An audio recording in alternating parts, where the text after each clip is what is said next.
नमस्कार। कैसे हैं आप लोग। आज हम बात करने वाले हैं यूजीसी नेट या जेआरएफ की परीक्षा के बारे में। अगर आपका सपना है यूनिवर्सिटी में असिस्टेंट प्रोफेसर और उसके बाद में प्रोफेसर बनने का, किसी डिग्री कॉलेज या महाविद्यालय में टीचिंग करने का, वहां पे जब आप टीचर बनते हैं तब आप असिस्टेंट प्रोफेसर बोले जाते हैं, और जब आप धीरे धीरे सीनियर हो जाते हैं तो आप प्रोफेसर बन जाते हैं। इस सपने को साकार कैसे आप कर सकते हैं, इस पर हम बात करने वाले हैं।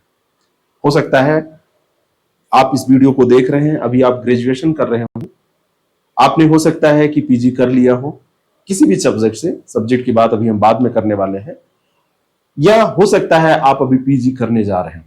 कई लोग इस परीक्षा के बारे में जानते होंगे और लगातार वो तैयारी भी कर रहे होंगे। तो चलिए एक बात कर लेते हैं ऐसी जिसमें सारी जानकारी आपको मिल जाए, अलग कहीं आपको भटकना ना पड़े। कौन भर सकता है फॉर्म, योग्यता क्या है, आयु सीमा कितनी है, आरक्षण किसको किसको कितना मिलता है, और एग्जाम का पैटर्न क्या है, यहां तक की बात आज इस सेशन में हम करने वाले हैं।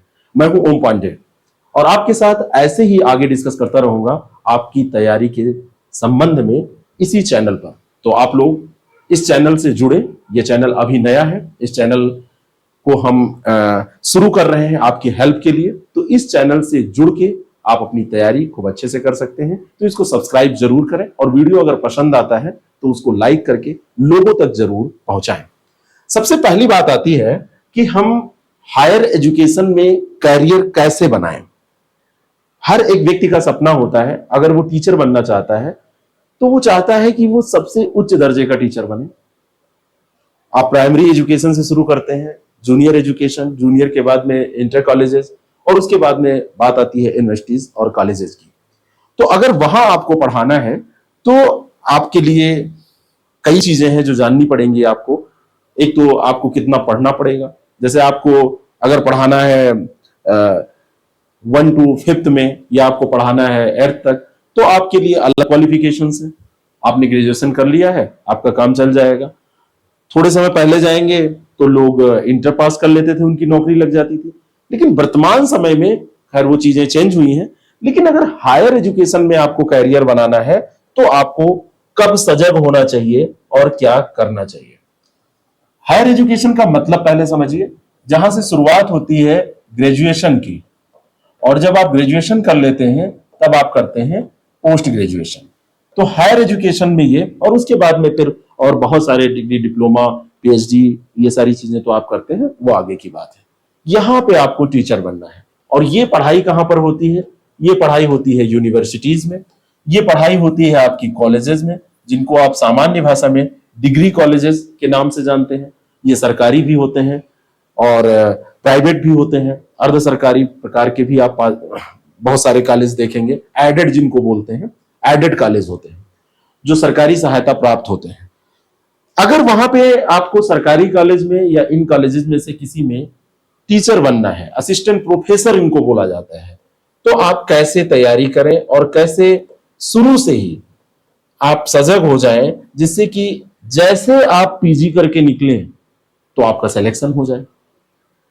ये कैरियर इसलिए अच्छा है क्योंकि यहां पर 2-3 चीजें बहुत अच्छी हैं। एक तो बहुत ही ज्यादा सम्मान है। तो आप कहेंगे कि सम्मान लेके क्या करेंगे? पैसा होना चाहिए। बहुत ही ज्यादा अच्छा यहां पर पैसा है। पैसा मतलब सैलरी, यहां पर ये बिल्कुल सबसे अच्छी वाली सैलरी। इंडिया में इससे अच्छी सैलरी शायद ही कहीं आपको मिलेगी। एमएनसीज में मिलेगी, प्राइवेट कंपनीज में, लेकिन इससे अच्छे नहीं। और काम का प्रेशर यहां पर बहुत ज्यादा नहीं है, आपको मेहनत कम करनी है, आप उच्च दर्जे पे पढ़ा रहे हैं, तो ये एक अच्छा बेहतरीन कैरियर आपके लिए होता है।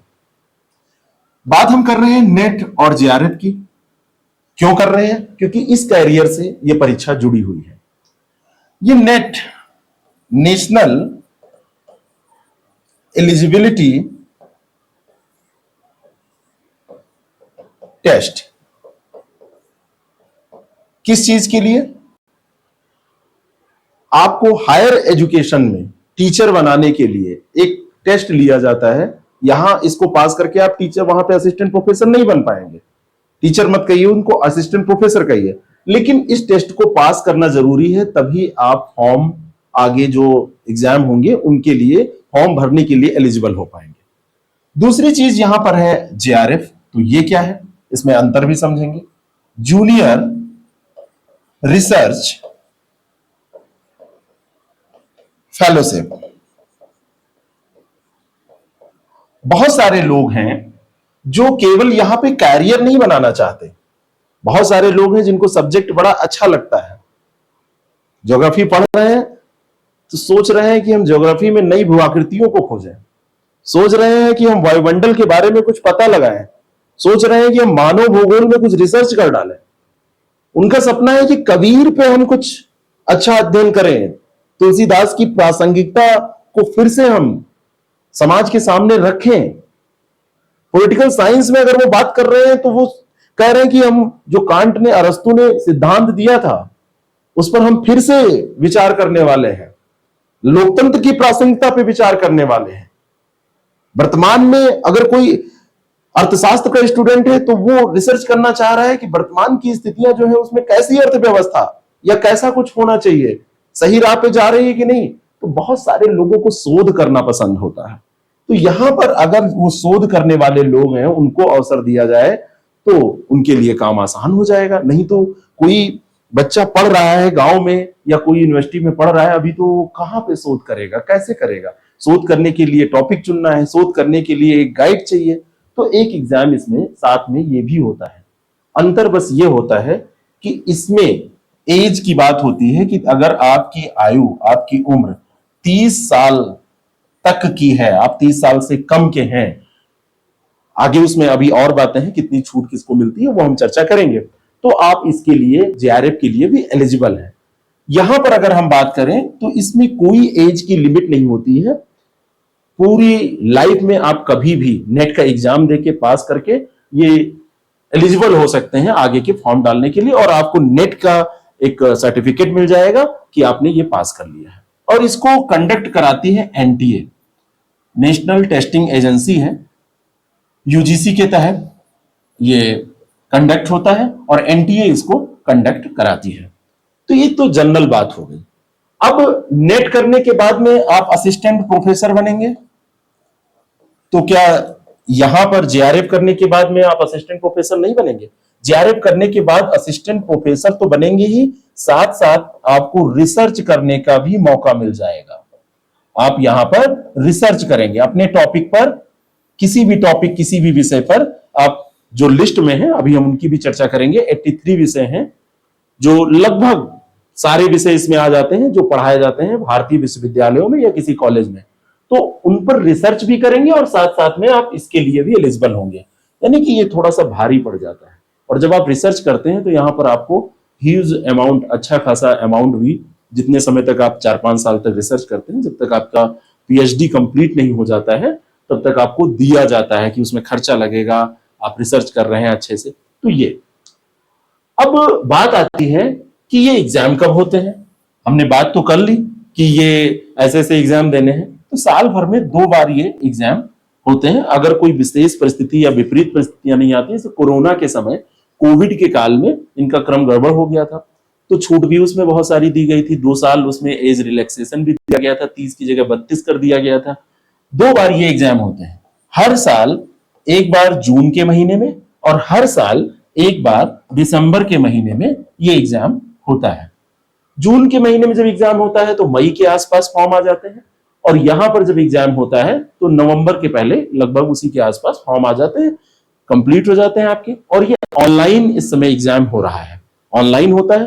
तो सेंटर अलॉटमेंट क्योंकि ऑनलाइन करना होता है, जहां पर कंप्यूटर की सुविधा हो, तो शिफ्ट में, कई शिफ्ट में और कई सब्जेक्ट को अलग अलग दिनों में बांटकर ये एग्जाम होता है। आगे की वीडियोस में हम ऐसे चर्चा आपसे करते रहेंगे, हम आपसे मिलते रहेंगे, तो उसमें सारी जानकारी हम आपको देंगे। अब अगर आपको दिसंबर का एग्जाम देना है तो आप शुरू कर दीजिए उसकी 6-7 महीने पहले तैयारी। अगर आपको जून का एग्जाम देना है तो उसके 6-7 महीने पहले आप अपनी तैयारी अच्छे से शुरू कर दीजिए। टारगेट करिए कि हमको इसको हर हाल में पास करना है। विषय का चुनाव कैसे करें, ये एक बहुत महत्वपूर्ण मुद्दा है कि हम किस विषय से नेट की तैयारी करें या जेआरएफ की तैयारी करें। अगर आप अभी ग्रेजुएशन कर रहे हैं और ग्रेजुएशन में आपका जो भी सब्जेक्ट है, मान लीजिए कि आपने पढ़ाई शुरू की तो 3 सब्जेक्ट आप लेके नॉर्मली चलते हैं, जो भारतीय विश्वविद्यालय हैं उनमें इस तरीके की व्यवस्था है। लास्ट में वो अन्य अन्य जगहों पे अलग अलग तरीके के कोर्सेज हैं, लेकिन लास्ट में क्या होता है, वो 2 विषय बचते हैं। 3 विषय जो शुरू से आप लेके चल रहे हैं, अगर आप अभी ग्रेजुएशन कर रहे हैं तो उनमें से एक विषय का आप चुनाव कर लीजिए जो आपको सबसे अच्छा लग रहा है, रुचिकर है, जिसमें आपके मार्क्स अच्छे आ रहे हैं, और उससे भी ज्यादा जरूरी है कि आपको पढ़ने में मजा आ रहा है, आप उसमें अच्छा कर सकते हैं, रिसर्च कर सकते हैं। वो समाजशास्त्र भी हो सकता है, हिंदी साहित्य भी हो सकता है, इंग्लिश लिटरेचर हो सकता है, वो आपका ज्योग्राफी, हिस्ट्री, फिलॉसफी, कुछ भी हो सकता है। आप उनमें से एक चुन लीजिए और उस पर वहीं से फोकस ज्यादा करना शुरू कर दीजिए। और जब आपका ग्रेजुएशन कंप्लीट हो तो पोस्ट ग्रेजुएशन उसी जो एक सब्जेक्ट आपने यहां से चुना है, ये भी हो सकता है, ये भी हो सकता है, ये भी कोई भी हो सकता है, एबीसी कोई सब्जेक्ट, मान लीजिए कि ये सी है, ए है, बी है, सी है, और आपने बी का चुनाव किया, तो बी से आप क्या करिए, बी सब्जेक्ट से पीजी कर लीजिए। पीजी आप कर रहे हैं, उसी दौरान आप अच्छे से पढ़ना चालू कर दें, सीरियस हो जाएं। जो आपका ग्रेजुएशन का सिलेबस है और जो पीजी का सिलेबस है, पोस्ट ग्रेजुएशन का सिलेबस, दोनों को मिला देंगे तो नेट का सिलेबस इससे बाहर नहीं जाता। पूरा आप समझ लीजिए पढ़ रहे हैं, बस काम क्या करना है, सीरियसली पढ़ना है, स्तरीय किताबें पढ़नी है। स्तरीय किताबों में सबसे बड़ी बात है कि एक किताब का चुनाव करिए तो भटकिए ना, जहां पे जरूरत हो तो हेल्पिंग सामग्री आप दूसरी लीजिए, लेकिन शुरुआत से ही अच्छी किताबों का चयन कर लीजिए। तो आपका जो ग्रेजुएशन है और ग्रेजुएशन के साथ में जो पोस्ट ग्रेजुएशन है, किसी भी सब्जेक्ट, मान लीजिए बी सब्जेक्ट की हम बात कर रहे हैं, इसका कंप्लीट सिलेबस अगर आपका तैयार हो गया तो थोड़ा बहुत आपको 10-20% इधर उधर एफर्ट करना पड़ेगा, आपका अच्छे से ये पेपर तैयार हो जाएगा। तो विषय का चुनाव उन्हीं सब्जेक्ट्स में से चुनना है, और उसी सब्जेक्ट को चुनिए जो आपके लिए आसान हो, जो आपके रुचिकर हो, जिसमें आपकी रुचि हो, जो आपको आसान लगे, जिसमें आप अच्छा कर सकें। एग्जाम पास करने के लिए कितना समय चाहिए, और इस पे बड़े भिन्न भिन्न विचार होते हैं। कोई कहेगा आपसे कि कम से कम 2 साल तो चाहिए ही, कोई कहेगा अरे कुछ नहीं चाहिए, हमने तो हफ्ते भर में पढ़ के निकाल दिया। मेरे पास ऐसे उदाहरण है। कोई कहेगा कि 6 महीने चाहिए, ऐसे भी बहुत सारे उदाहरण मेरे पास। कोई कहेगा कि 3 महीने चाहिए। ये सबकी अलग अलग स्ट्रेटजी हो सकती है, लेकिन अगर आपने अच्छे से पढ़ाई की है, बीए में ठीक ठाक सब्जेक्ट को पढ़ा है, पीजी में भी पढ़ के अच्छे से आपने सब्जेक्ट को अपना तैयार किया है, पीजी बहुत ज्यादा अहम रोल अदा करता है इसमें, चाहता की बात नहीं है, करता ही है। आप अगर चाहते हैं कि आप अच्छा इसमें करें तो पीजी में आप पढ़ाई अच्छी करिए। पीजी में आपको यहाँ पे मार्क्स भी लाने होते हैं, कम से कम 55%। 55% से कम मार्क्स अगर आपके हैं, जनरल कैंडिडेट आप हैं और आपके मार्क्स इससे कम हैं, तो आप इस एग्जाम के लिए एलिजिबल नहीं होंगे। तो पीजी में इतने मार्क्स कम से कम आपके होने चाहिए, प्रतिशत में ये बात हो रही है। तो पीजी में आपने अच्छे से पढ़ाई की है तो आपके लिए ये मान के चलिए 6 मंथ का समय ये सारे ज्ञान को व्यवस्थित करने और रिवाइज करने के लिए काफी है। 6 महीने अगर आप 6 से 8 घंटे रोज व्यवस्थित तरीके से एक अच्छी रणनीति के साथ पढ़ाई कर लेते हैं तो आपकी तैयारी बेशक अच्छी हो जाएगी और आप ये एग्जाम पास कर जाएंगे। कैसे तैयारी करेंगे, आगे की वीडियोस में आप हमसे जुड़े रहिएगा। हम एक एक वीडियोस में आपको एक एक चीज ऐसे लेके चलेंगे, बताते रहेंगे हमारी हेल्प से या जहां से भी आपको हेल्प मिले वहां से, लेकिन भटकिएगा नहीं, आप तैयार करते रहिएगा चीजों को, ठीक है। तो 6 मंथ में ये तैयारी आपकी ठीक ठाक हो सकती है।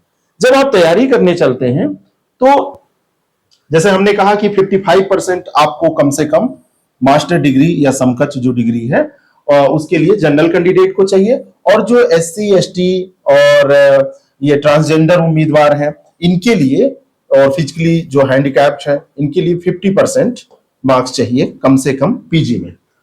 मैंने आपसे पहले भी कहा कि जो जेआरएफ है, जेआरएफ के लिए 30 ईयर की एज मैक्सिमम चाहिए, और सहायक प्रोफेसर पद के लिए कोई आयु सीमा नहीं है। आप उम्र के किसी भी पड़ाव में डिग्री कॉलेज में पढ़ाने के लिए, यूनिवर्सिटी में पढ़ाने के लिए प्रवेश पा सकते हैं, कोई समस्या नहीं है। ये एग्जाम भी आप दे सकते हैं, क्योंकि ये ज्ञान की बातें हैं, यहाँ पर कोई बच्चा नहीं पढ़ाने जाएगा तो बहुत बार लोग स्विच करते हैं। पहले लोग नौकरी कर रहे होते हैं, अच्छी अच्छी पोस्ट पे होते हैं और फिर जाके कहते हैं कि अब हमको तो पढ़ाना है।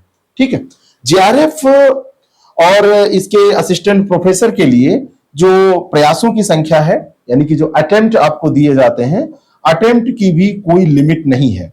अनलिमिटेड अटेम्प्ट इसमें मिलते हैं। जैसे सिविल सर्विसेज की तैयारी में लिमिट है, पीसीएस की तैयारी में एज की लिमिट है, लेकिन यहां पर कोई एज की लिमिट नहीं है। बस जेआरएफ के लिए एज की लिमिट है, भाई 30 से ऊपर हो जाएंगे, आपने एक ही अटेम्प्ट दिया है 29 की उम्र में तो कोई बात नहीं है, बाकी कोई लिमिट इसमें नहीं है।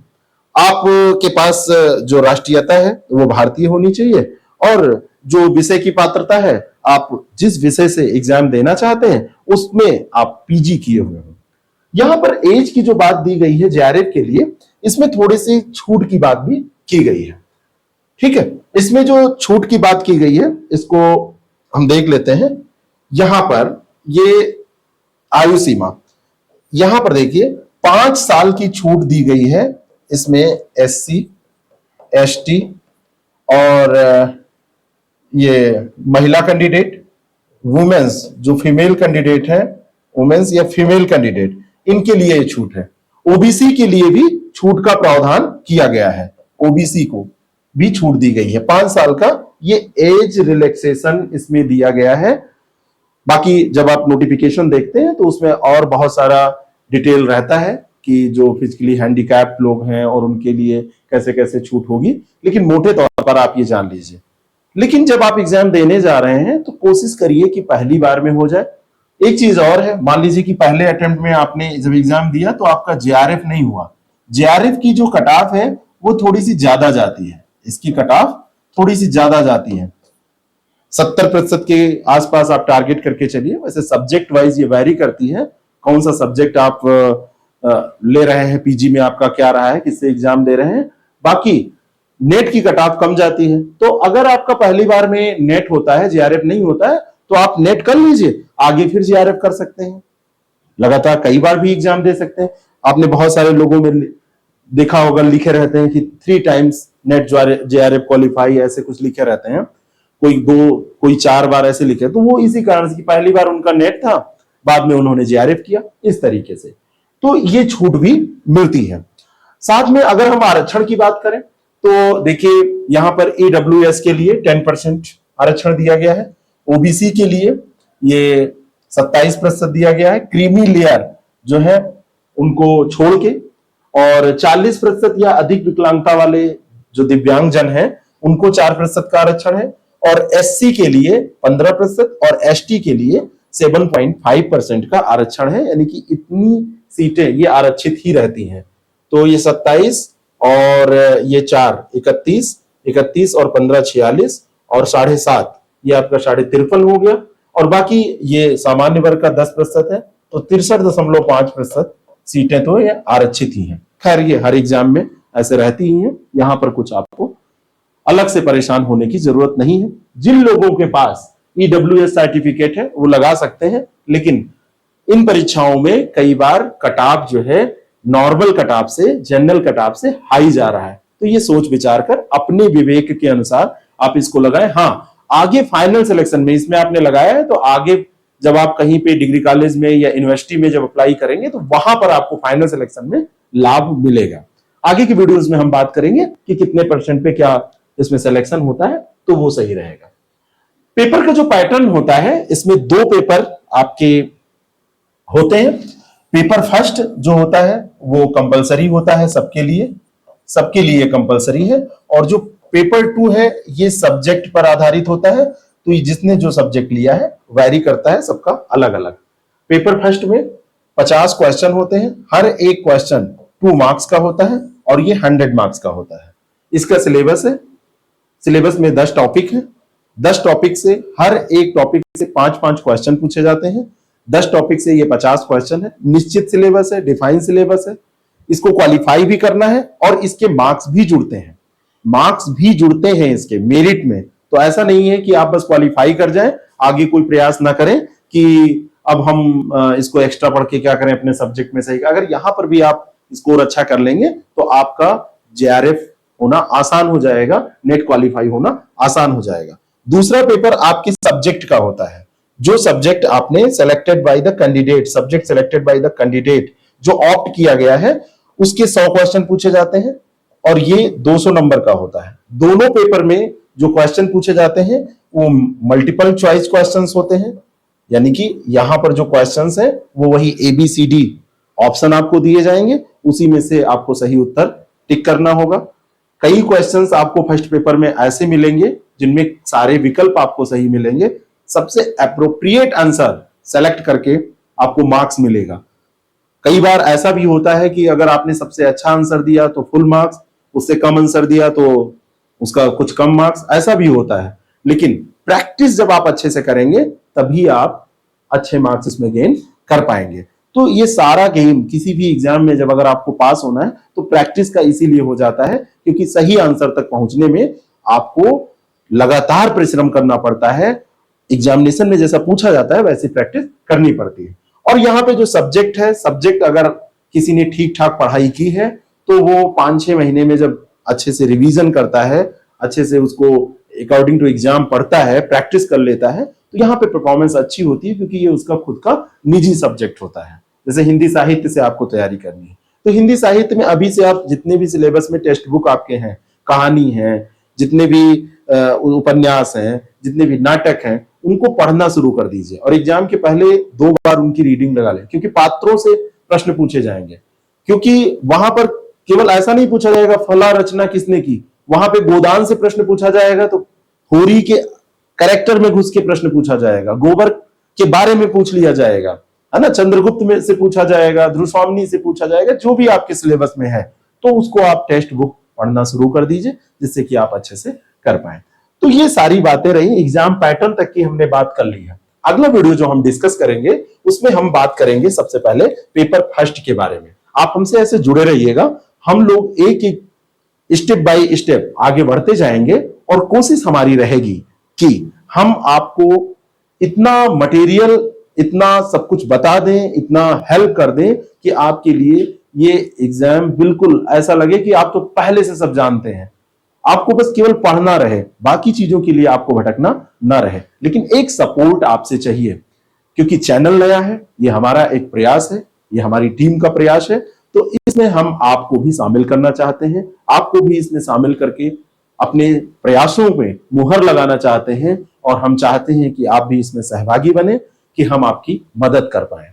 तो आप इसको मैक्सिमम शेयर करिए, लोगों तक पहुंचाइए, अपने स्टेटस पे लगा के या अपने पब्लिक जो भी प्लेटफॉर्म है वहां पर शेयर करके, और आप चैनल को सब्सक्राइब करके ही यहां से जाइए। पसंद आए तो वीडियो को लाइक कीजिए, जो भी इसमें कमियां लगे आपको तो कमेंट करके हमसे आप उसको बता सकते हैं, और जो भी आपकी क्वेरीज हो उनको भी आप कमेंट बॉक्स में लिख कर पूछ सकते हैं। Thank you so much. मिलते हैं अगले वीडियो में और बात करते हैं पेपर फर्स्ट की स्ट्रेटेजी के बारे में।